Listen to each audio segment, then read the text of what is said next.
Okay, the final thing that I want to bring up here for our community came in when non-vaxxer sent me the post for this lady's video. Replying to Elon Musk. And this looks like a post from Elon Musk.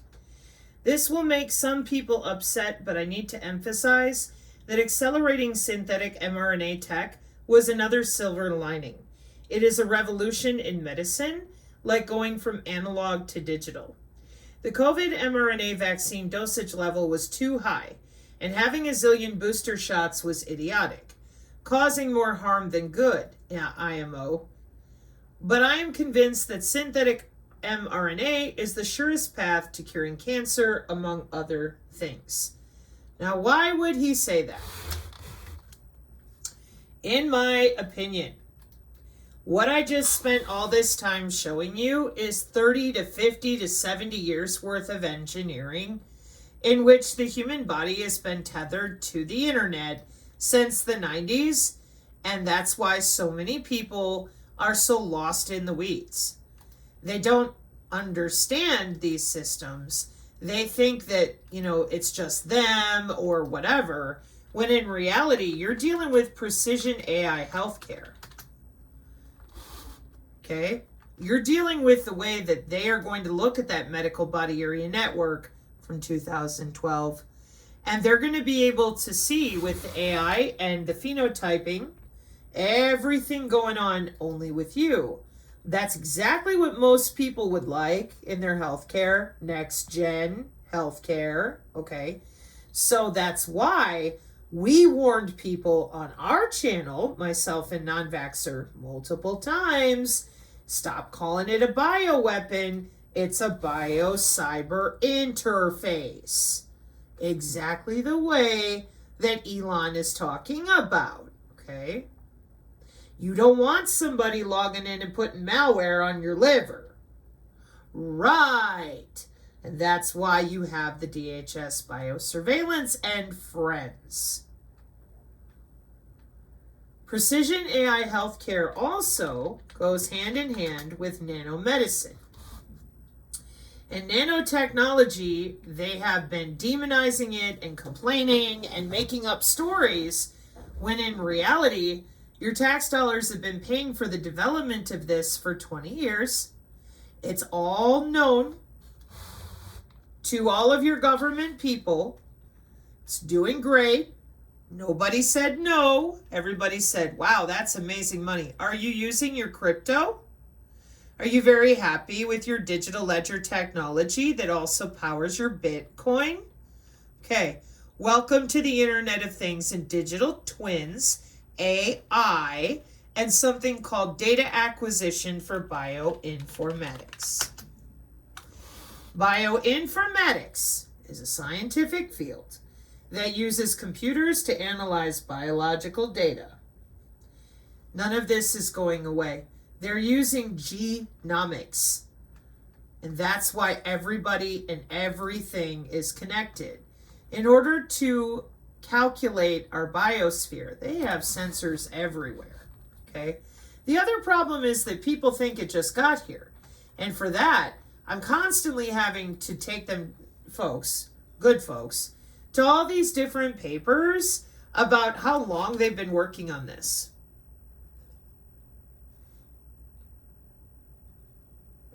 And if you want to see it for yourself, I'll leave you that link too. You go to nano.gov and it has a timeline. Before I take you there, I just want to show you a few more pictures of how well known this is. And if I were you, I would get this Energy Tech Metric PDF. Here's the WHO in 2010. And when they kept asking us who's logging in, I said, I'm sorry, but it's your doctors and nurses, and they just, for some reason, are silent. Okay? And you notice that you've only got your 3 stages here. That's because of your black box. That's why I showed the other image. The majority of the cybersecurity images are only showing you those 3 layers because the black box layers are for cyber biosecurity. Everything inside this gray cloud is it the biosignals that are coming from inside your body out. That's why it's intra-body networking. And then it becomes inter-body. See? Tier 1, gray, in the body. And tier 2, inter your body, plus a device. Like your phone, your iPad, whatever. And then past that, who knows? But that's why cyber biological security exists at all.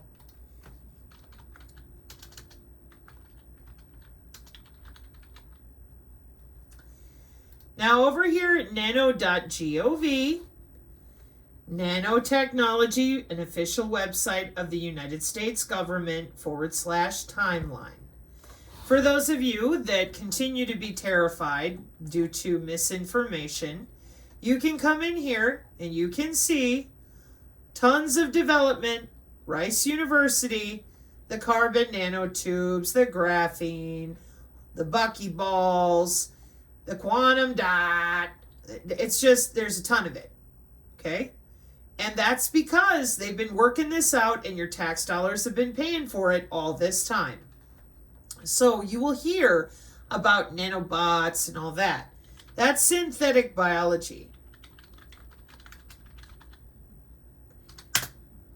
When you hear about it, these are the people, in part, that work with those nanobots. International genetically engineered machines. These are college students right now today. That's why when you call it a bioweapon, and I highly advise you don't, it's a biocyber interface, because you've got innocent college students out there going all over the world. We usually show Cambridge. And iGEM, with their nanobots, are the heart of synthetic biology. Most people have no idea that that's been going on since 2003. And then the other video I try to bring up to drive the point home so that people understand you really need to get caught up on your education and stop forwarding links of crazy, because things have changed. We've had some updates. iGEM, biomanufacturing those hydrogels and manipulating your gut microbiome. I should probably throw that in here too. So, bacteria biosensors, 2018, IEEE Labs, Georgia Institute of Technology, Northeastern University, Johns Hopkins University. They're wirelessly logging into your gut microbiome. And everybody flipped their lid and said, well, they can't do that. It's illegal, blah, blah, blah. And I said, nope. You guys let Greta cry, said the planet was going to die, and they've been busy ever since. The governments of the world are not interested, in your opinion, on human augmentation. This is the other big secret that nobody's really talking about properly for reasons that none of us can understand. And this is worldwide. And your gut microbiome, here in their own projected plans, on page 15, is number 3. This is 2021 with the UK and Germany, in which they cannot wait for the ethics of human augmentation to be decided for them, the governments. So it could be argued that treatments now involving that novel vaccination process and gene and cell therapies are examples of augmenting humans already in the pipeline. And the need to use human augmentation will be dictated by national interest. The future of human augmentation should not be decided by ethicists or public opinion. Governments will need to develop a clear policy position that maximizes the use of human augmentation in support of national prosperity, national security, and national safety. That's why biological surveillance. That's why back here you got Janichowski working with Philips and GE and your George Washington University Hospital. Okay.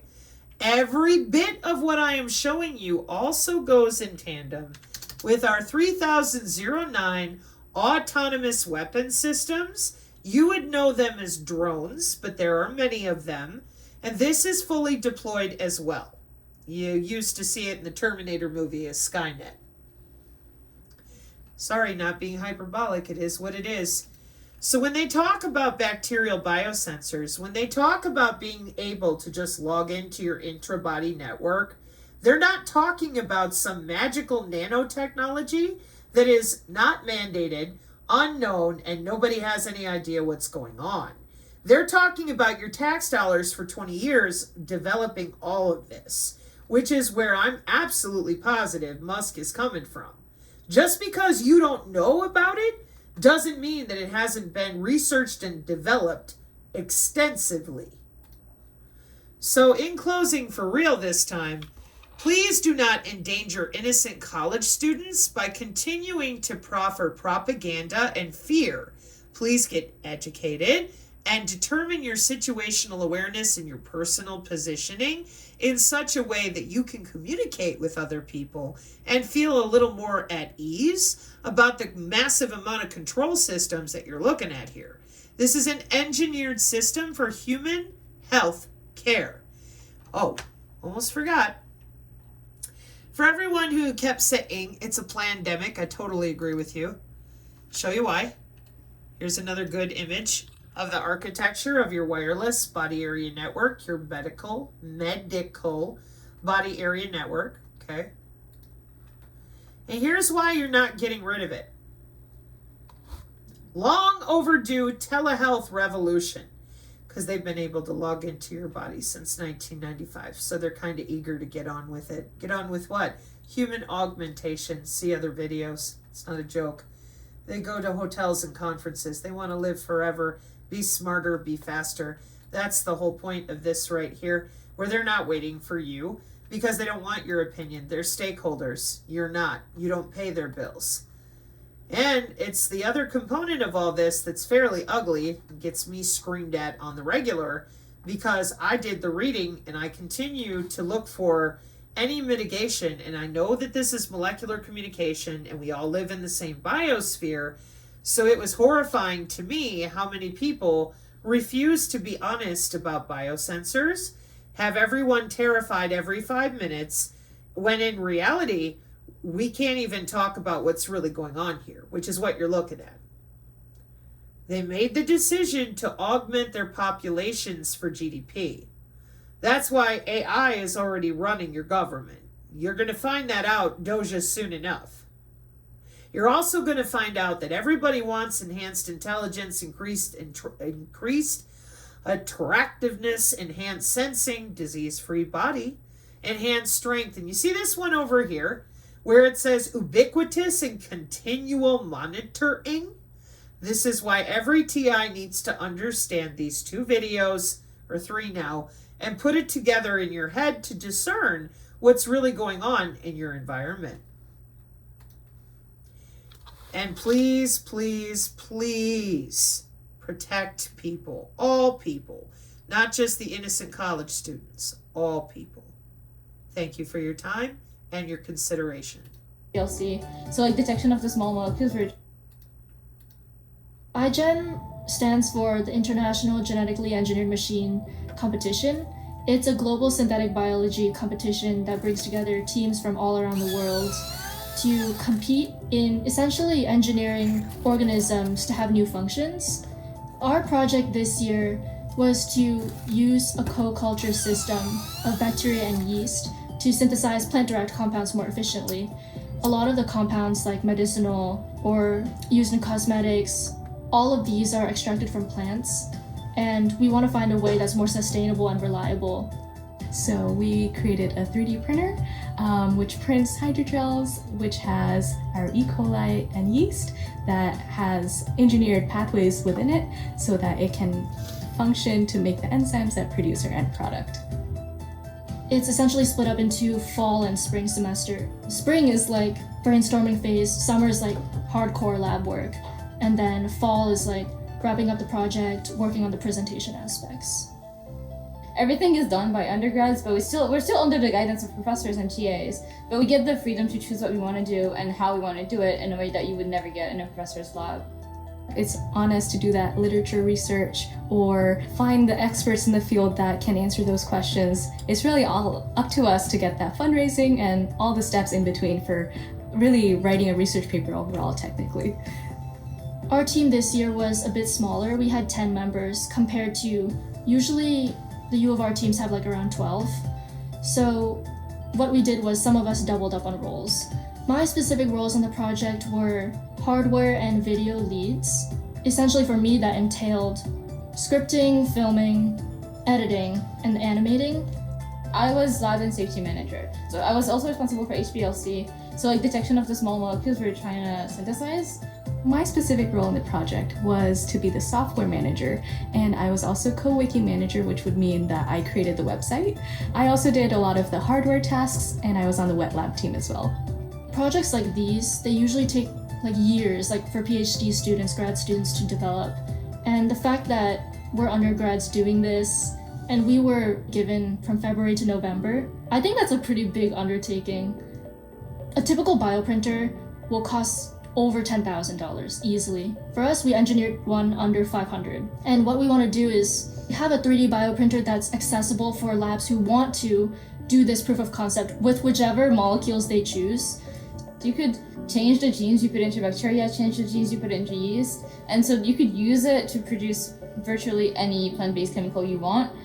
And so the fact that we have our printer available on our wiki and it's all open source, all of the CAS designs are out there. We have a guide on how to build it, a guide on how to connect it to the motherboard and how to upload the new firmware. So virtually anyone could build our printer and use it.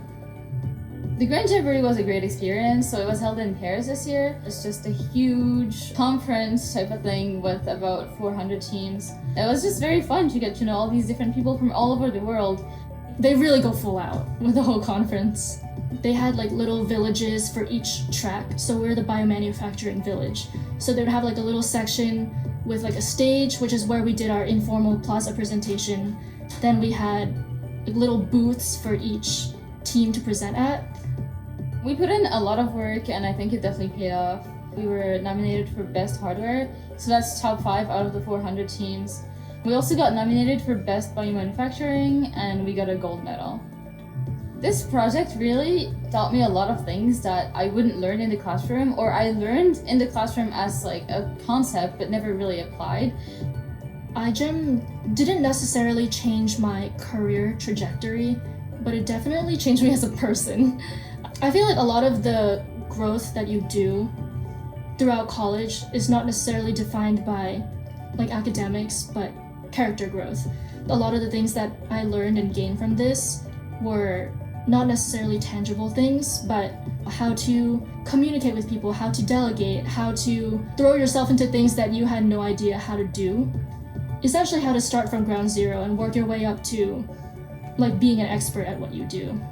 We can continue our project on our own. There's a lot of iGEM resources on how to take this project outside of just a classroom setting and actually really develop it. So we'll just see how the future takes us.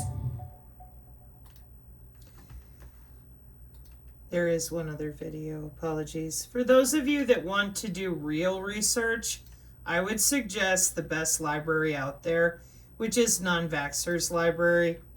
He really does have an incredible amount of data about CERN using your biomedical digital twin databases, the biodigital convergence, venoms being used in your ion channel changing with your optogenetics. And he has somewhere here a synthetic biology cartoon. That's what I'm looking for at the moment, in which you're going to hear these young people. He has a bunch of my videos too, along with juxtaposition, because I come in on the side of computer networking with all this. So I understand, coming from working on the core networks in our country, how they're routing the data for real. That's why I don't get caught up in the red herrings using previous terminology, like the MK Ultra red herring. That one's been thrown around way too much. But I understand. It's what people know. They're familiar with it enough that they look at it and go, oh, I think I understand. But they didn't realize that that MK Ultra term is from the 50s and 60s, that we'd already went through this in Congress in the 70s with the church hearings, and people were told, shut up, we're going to work. And nothing has changed since. So in actual closing, here we are with the same college students you just watched and how they explained to you this is their livelihood. Here's BioBuilder and Synthetic Biology Explainer animation from April 2024. Thank you again for your consideration, and may you be blessed out there. Mark 5:36, amen.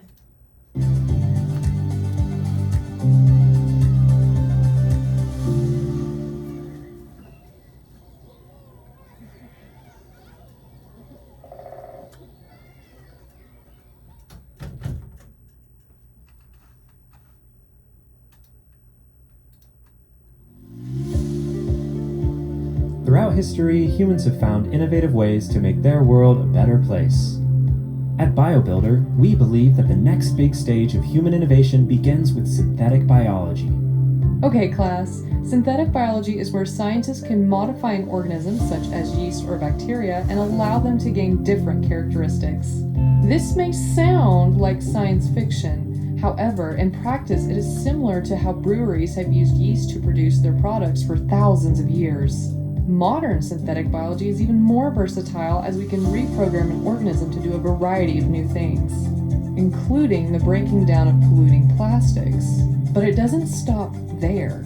Synthetic biology can be used in many fields, such as developing personalized medicines, designing organisms to create biofuels, and even modifying organisms to create high-end fabrics. This is why synthetic biology is so important to us.